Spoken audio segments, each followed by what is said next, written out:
12-4 in their division a season ago. Good enough to win for the second consecutive year. The Northwest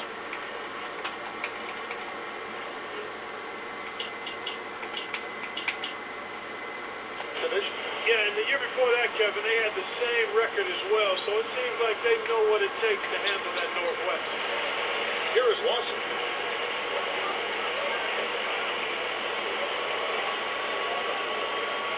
Backing down is Dene with the shot. The shot is up. Nice D from Camby. Speaking of the Northwest, to see any drastic changes in how that division shakes out in the future with teams like Portland and Utah, some big names, and some nice young teams. I tell you what, if Portland can ever get fully healthy, and certainly the young nucleus that the Thunder have will make them formidable challengers to Denver, I think those are the two teams that we probably most need to keep an eye on in challenging the Nuggets. Let's catch up with Doris from the sideline.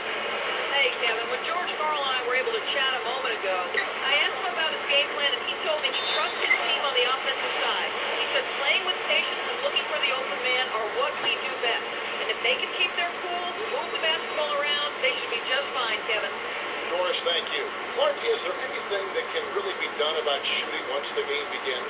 I don't think so. Shooting is about confidence and form and technique and mechanics, but shot selection is something coaches will harp on.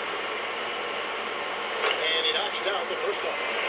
The Blazers, a team with a lot of talent, but help has kept them from putting it all together. Well, how about this rundown from last year, Kevin? I mean, Olden fractured his patella. Chris Villa out with a knee injury. Batum, shoulder injury, kept him out half the season. Fernandez had back trouble. Brandon Roy, late in the season, with torn meniscus. One of the most injury-riddled teams in the league last season were the Portland Trail Blazers. Second only to the Golden State Warriors. Boston against Phil. Shot misses. So the Nuggets will take it the other way. Boston the pass to Gallinari. Here is Lawson. Pass to Dene. Camby on him. Just 4 to shoot. And 2 free throws coming up as the whistle blows. He barely missed that one. Wanted more entry examples so far to brought up before. How about their coach, Nate McMillan, tore his Achilles. He was filling in during practice because there were so many injuries, they didn't have enough guys to practice. Well, Murphy's Law. Yeah. Whatever can go wrong does go wrong. I mean, heck, he knew something was crazy with the Blazers as far as injury goes when their coach ended up making it to the IL. Inactive list, folks. Look at the big fella out of Brazil. Dene standing 6'11" and 250. Kevin, he's got a unique combination of quickness and strength. He can bang with the big guys in the low post, but he also excels running the floor. Aldridge backing in. Nails the turnaround jumper. Here's Lawson.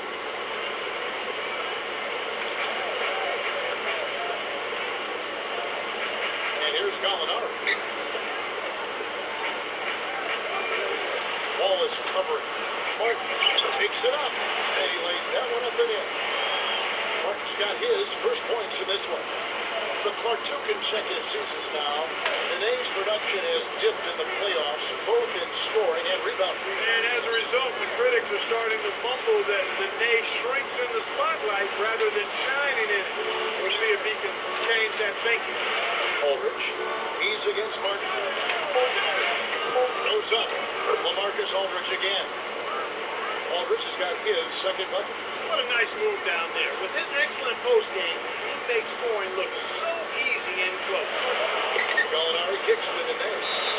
And count that bucket right there. He keeps with it, and now a free throw shot for him. Nicholas Batum, he's checked in for Portland. Blazers, Clark, are really the opposite of run and gun. They like to slow it down. One of the slowest paces in the NBA. Well, actually, they were the league's slowest paced team, Kevin, last season. It makes sense, though, if you look at their roster. They want to slow it up and play a half-court style to take advantage of some of that size and depth up front. Dene against Camby. Pass to Miller. Aldridge against Martin. And the Trailblazers getting another bucket right there. They started off shooting 80% from the field after that last one. That's a great start for them. More on that Portland pace you were talking about. Works both ways, too. In hand with their defense. They aren't giving up chances either. Yeah, they don't, and they feel like they're a pretty good half-court defensive team, and when you slow it down offensively, it gives your defense a better chance to get set and make your opponents play in the half-court. They were second in the league last season in opponents' field goals attempted, and that's indicative of pace of play. Good explanation. Nuggets on the after the miss from Marcus King. He really needs to hit that consistently, or they'll just keep letting him shoot. Now Gallinari. Defended by Batum. Here's Martin. On the mark from 16 feet out. Here's Miller. Still looking to get on the scoreboard. Back to Camby. Here's Batum. Gallinari covering. And Miller backs down. Shoots. Good from 11 feet out. Miller's got his first 2 points. Here comes Ty Lawson. And almost gets it to go, so he'll shoot 2 here. They get Marcus Camby.